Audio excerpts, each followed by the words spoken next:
alustame siis sellest, et mis tuleval aastal suuremad plaanid on? No suurimaks plaaniks on osalemine Euroopa meistrivõistlustel Berliinis ja siis isiklikuks eesmärgiks ikkagi maratonirekordi ületamine. Ka minu jaoks on üks suurimaks eesmärgiks siis Berliini Euroopa meistrivõistlused ja teine selline suurem eesmärk on siis parandada kindlasti oma isiklikke rekordid nii maratonis, poolmaratonis kui 10 kilomeetris. Sarnaselt õdedega loodan pääseda Berliini Euroopa meistrivõistlustele, seal esindada Eestit maratonis. Ja minul on ka ikkagi suurim eesmärk Berliini Euroopa meistrivõistlused ja ka 1500 meetri Eesti rekord. Liina, sina sel aastal maijooksu võitsid. Kuidas tuleval aastal?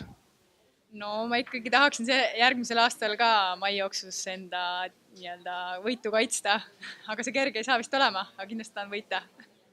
Ja mida arvate teie sellest? Teete Liinale ära? No ma usun ja loodan küll, et eelnevatel aastatel oleme suutnud väga hästi kannul püsida, et ega me kõik tahame võita.